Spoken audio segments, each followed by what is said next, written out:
Off the east coast of Australia lies Gary, a true paradise island.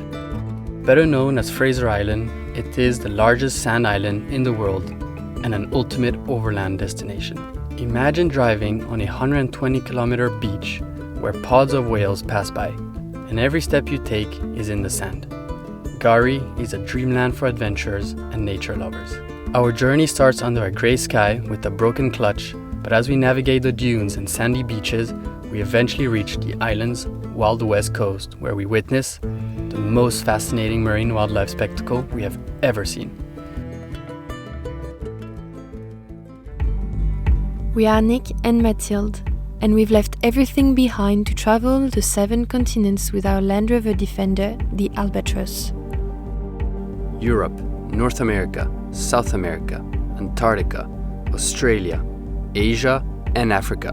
A world tour for real. We want to see it all. This is day 888 and we are in Gary Island, Australia. This is the next Meridian expedition.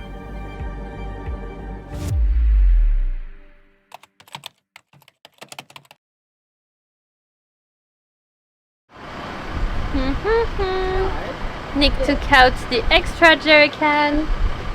What does it mean? Well, it is time to go to Fraser Island. I've never been before, and that was one of the highlights of being in Australia, is to go to Fraser Island.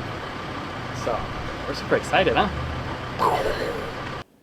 After 5 months exploring Australia's vast west and rugged north, we've arrived at one of the country's most iconic adventure destinations, Gary Island.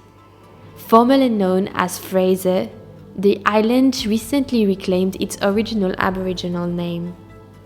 As we prepare the Land Rover for the journey, we're making sure we have enough supplies to stay completely self-sufficient: water, food and diesel, to explore every corner of the island. Our challenge this week: to discover this paradise, adapting to the tides, tackling deep sandy tracks, and hopefully reaching the wild, untouched west coast. Fraser, we're coming! On the ferry to Fraser! This is awesome! We have the big trucks, the big buses. Those guys carry a lot of people around, I'm sure. Then we have small motorcycles, like this one. You can see is ready for adventure for sure. Then you have the fishermen, big 4x4 fishing gear on the front, and you have quite a few of those, all shapes and size for Fraser Island. The short ferry is packed with adventurers like us, eager to explore Gary. As we cross the channel, dolphins are already making an appearance. On deck, everyone's busy deflating their tires, prepping for the sandy tracks that await us the moment we disembark. On Gary, it's all sand, so we'd better be ready.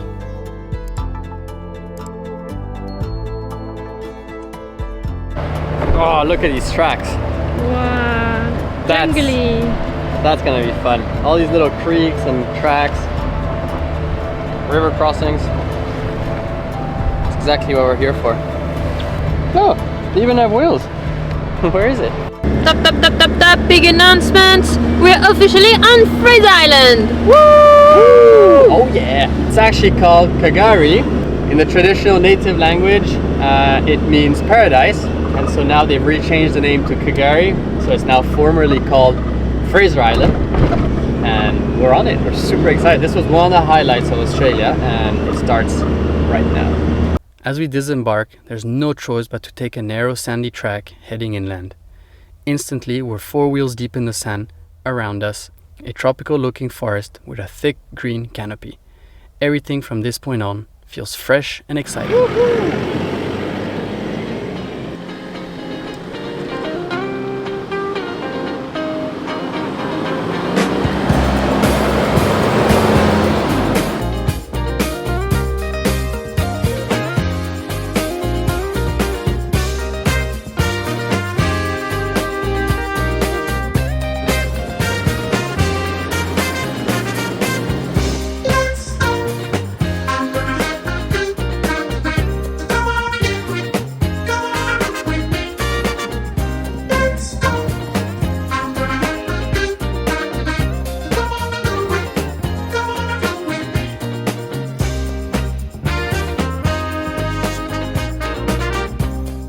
4 wheels on the sand, and it'll be like that for the next 6 days. First stop, Lake Mackenzie. Some of Gary's most spectacular spots lie along the coastline, but before reaching them, we pass through the island's center, where several unique lakes are worth a stop. These are called perched lakes. They're freshwater lakes that sit above the dunes, formed where organic material like leaves, sand, and algae builds up over time, creating an impermeable layer that traps rainwater. Welcome to Lake Mackenzie. It's probably the most famous of the island of Calgary and Fraser. It's freshwater. I was swimming in it. It feels like swimming in mineral water because it's so pure, so clear. You can see like your hands as if they were like in air. And the sand is apparently almost pure silica, so it's like super white. And one little interruption. Check this out. So that's wet. It's all .4 liquid, and put a plastic bag because the clutch is leaking, so that's perfect. First hour into Fraser. And look at all this, because it was all dripping on my foot. So we put a plastic bag. Now it should be better for the foot and it's less slippery. There's a little town here. We'll try and buy more .4, and so that we have enough to finish Fraser. Otherwise, I'll just have to change it. Long story short, an hour later, the clutch cylinder completely gave out. It wasn't just a matter of topping up oil anymore. So here we are, on day 1, on Gary Island, fixing a clutch. So for our clutch, we have the knowledge and the part, but we need to be able to chisel one of our spanner. But there's a mechanic, his name is Steve. So when you look around, you just ask for Steve the mechanic, and we ended up here. Call Steve, sign.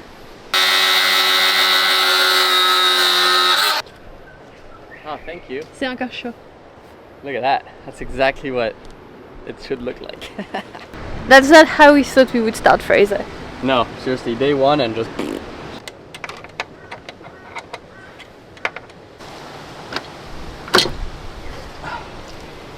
The culprit!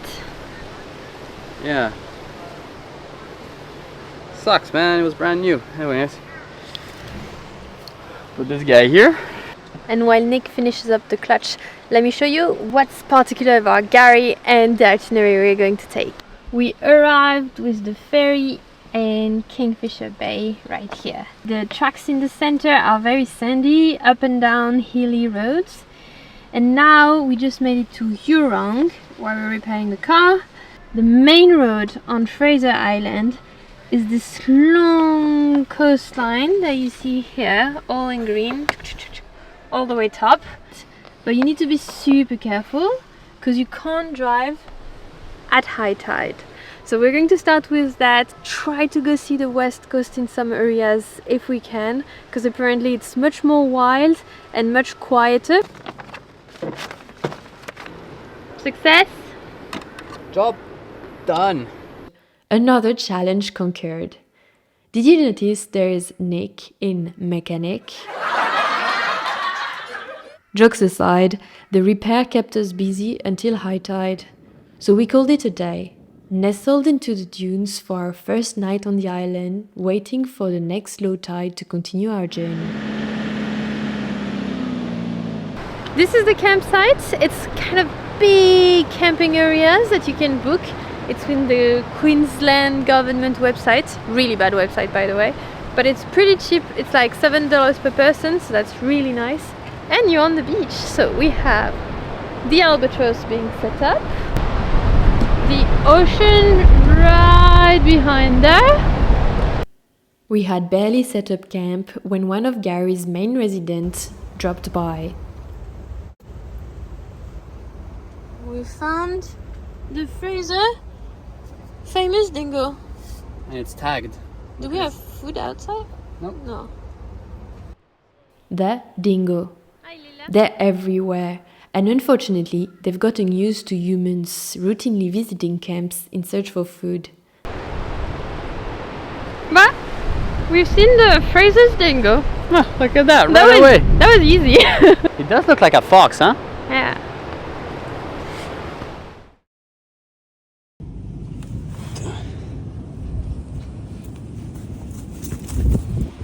With our clutch now in good shape, we're ready to explore this magical beach and make our way toward the wild west side of Gary. Before we go on the west coast, we have something to celebrate today. It's been 1 year we're working with NordVPN, and that means a lot for us to have partners who support us in the long run. We use NordVPN for 3 different purposes. Number 1 is when we connect to public Wi-Fi.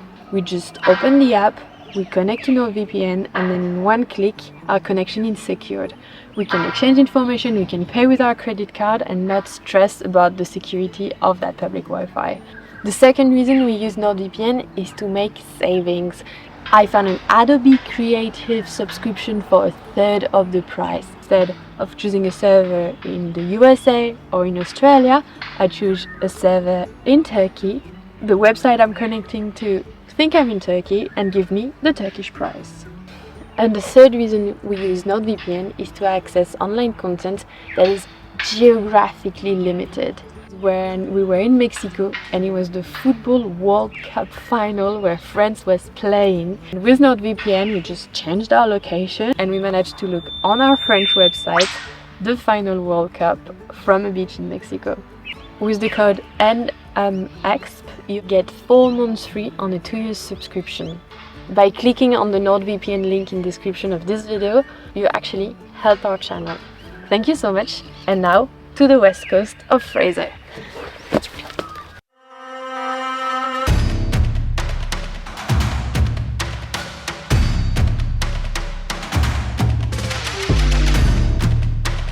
Enough waiting, it's time to roll onto the famous eastern beach of Gary. With the compass pointing north, we've got immense dunes and dense forests on one side, and the crashing waves of the Pacific on the other. Ahead of us, kilometers of beach at low tide stretch out like a smooth, rolling lane.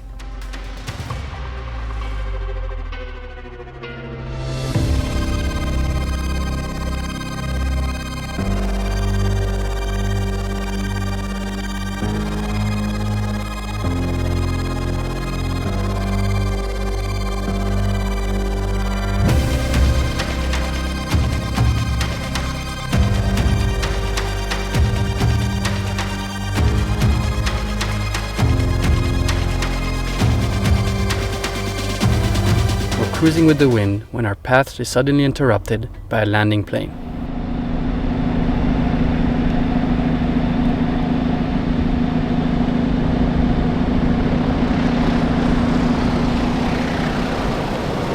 On the way to the sunken shipwreck, we pass an unusually high concentration of vehicles gathered on the beach. Welcome to the ever-popular Li Creek. We've done a mistake. We've done a pretty unfortunate choice of dates to come on Fraser. It's school holidays and now it's packed. It's fun.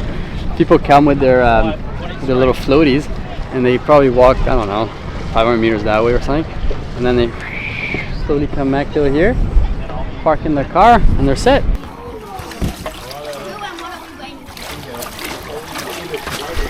Oh, the water's freezing! God, dude. Oh, God, cold! Oh, there we go. Yeah, thank you. This place is cute. It feels like a wild place, but with clear water. And safe. No crocodiles, no sharks, fresh water. After a fun stop at Li Creek, we continue our journey to the wreck of the SS Mahino, a New Zealand naval ship washed ashore by a cyclone in 1935. The wreck is less crowded than Li Creek, but we've heard that even more remote beauty awaits if we head west. As soon as we leave the beach and head into the center, the sand becomes softer and deeper than anything we've encountered so far.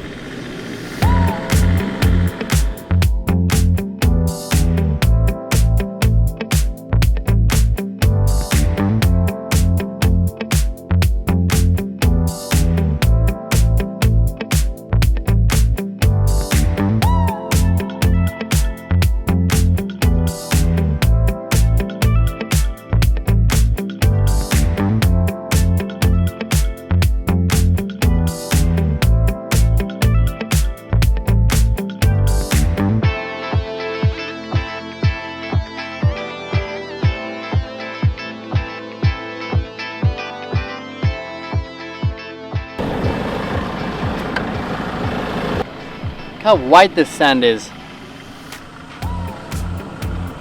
It's crazy. Welcome to Fraser Island. Honestly, this is some really white sand. Look at this. Let it snow, let it snow, let it snow. Whose print is that? Interesting. Not you?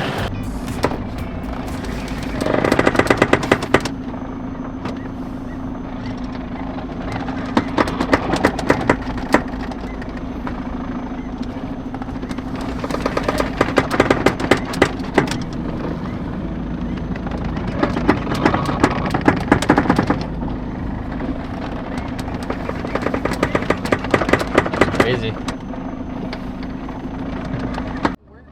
Finally, we reach what seems to be the beachfront. But there's a surprise waiting for us at the end of the track. Oh, whoa.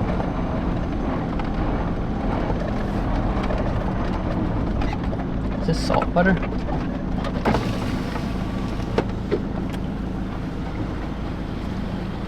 Oh, whoa, we gotta drive through water? I don't think we can even make it. We gotta walk it.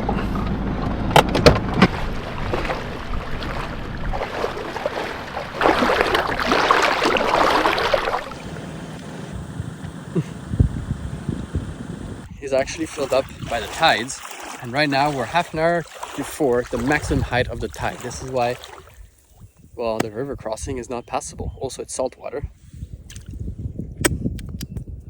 Very salty too. Oh, yuck. So we're stuck here. That's okay. And then tomorrow at 6 a.m. it'll be at the top again. So around 12 or 11 a.m. we can cross.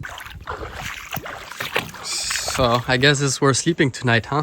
Yeah, that's a bugger. The sunset looks beautiful, the beach looks beautiful, and we're stuck just 200 meters from it. I know. And the only way we can get across is if we swim it.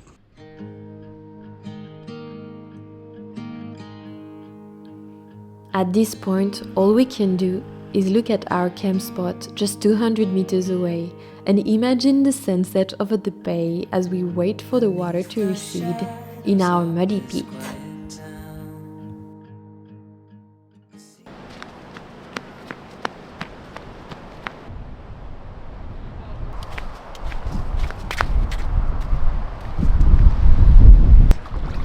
This is actually fresh water coming from the island going into the sea.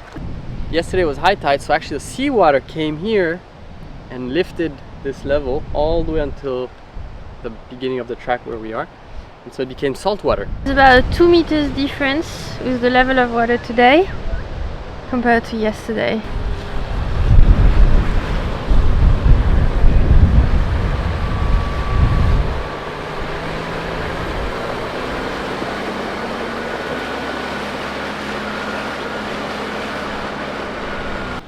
It's so beautiful. This is the best spot of Fraser Island so far. Yeah, totally. 100%. The drive here is cool, and the beach is the water is incredibly like white, and the water is super blue. No, this is the best spot. Oh, it's so much warmer. It's warmer too. When I think that we slept in a muddy pit just on the other side of the creek. 100 meters from this heaven. Paradise. Paradise Island is this side. Oh yeah. Wow. Wow, look at the beach. This is awesome. Look at this. Yeah. No words can describe how we felt when we finally arrived at this western coastline beach.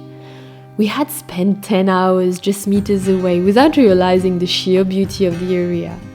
A true paradise.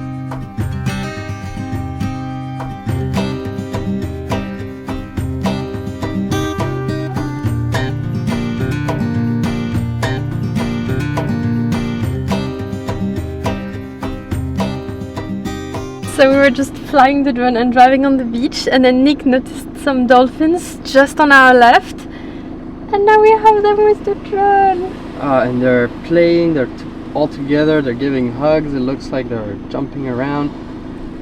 These are big ones too, they're nice. Now we gotta find the whale, shark, We got them so well. So well, and they're really staying outside the water. I think they're like fishing.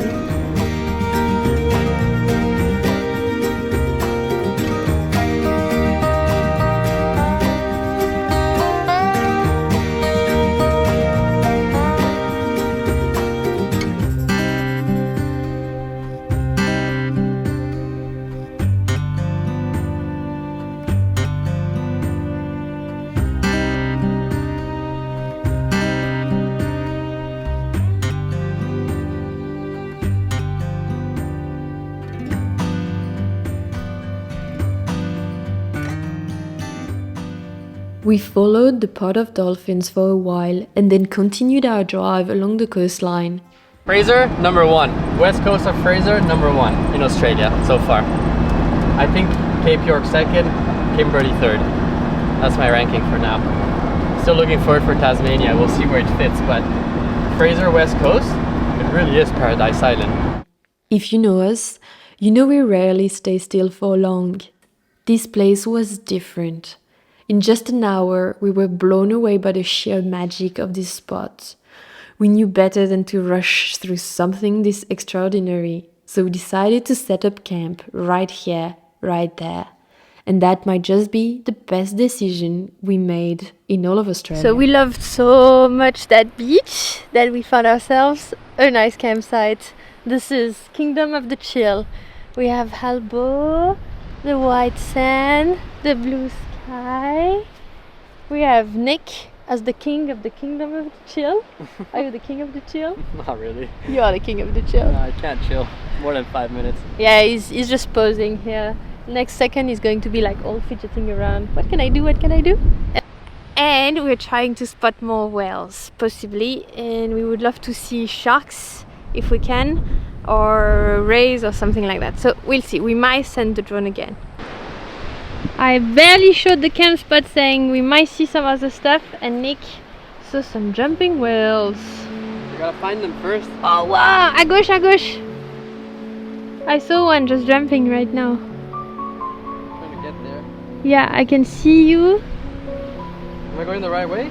Yeah, I see you. I think it's a tiny bit more on the left.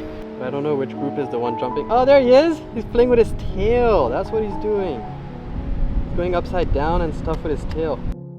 Humpback whales and their calves use the calm waters of the bay to feed and strengthen before their long migration to Antarctica, where they'll need to fend for themselves. What looks like playful behavior is actually training, preparing the young for the journey ahead.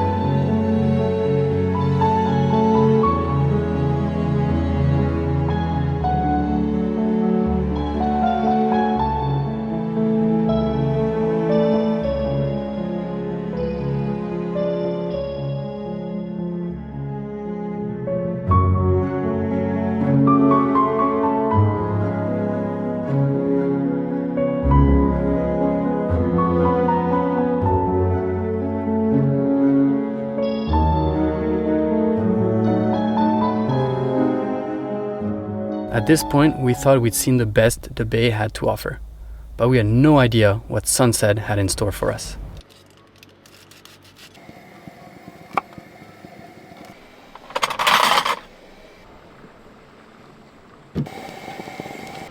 Ooh, Attends, je te donne l'autre. this is fancy. Thank you, this looks good. Honestly, what a show. And now for dinner, we're having the sunset. Right here, probably like 200 meters away from us. Dolphins, just swimming by. Honestly, nature at its purest is here.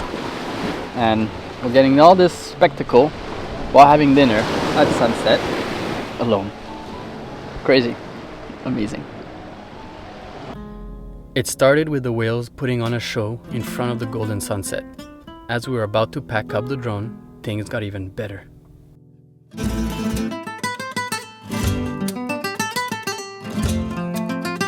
and we saw the whales, and on our way home we see turtle. It's a big turtle. 1, 2, 3, 10, 12, 15. Suddenly, turtles were everywhere, swimming in the shallow waters right in front of our camp. It's not over. It's not over. We took out a second battery and said, let's go for one more round. We saw at least, not kidding, at least 30 turtles, and you'll see on the video. And just now we landed on what looks like 15 rays, all swimming in a bunch together. I've never seen a flock of rays. This is the most we've ever seen in terms of marine wildlife here in just the past 2 hours. It's insane. And yeah, they look like birds. You can call us National Geographic explorers now. That's another type of ray. Oh man, seriously, Fraser West Coast, anyone that comes this way has to spend at least 2-3 days with a drone. With a drone, fishing and taking boats and seeing all this stuff. Oh, that's so beautiful. It's big before.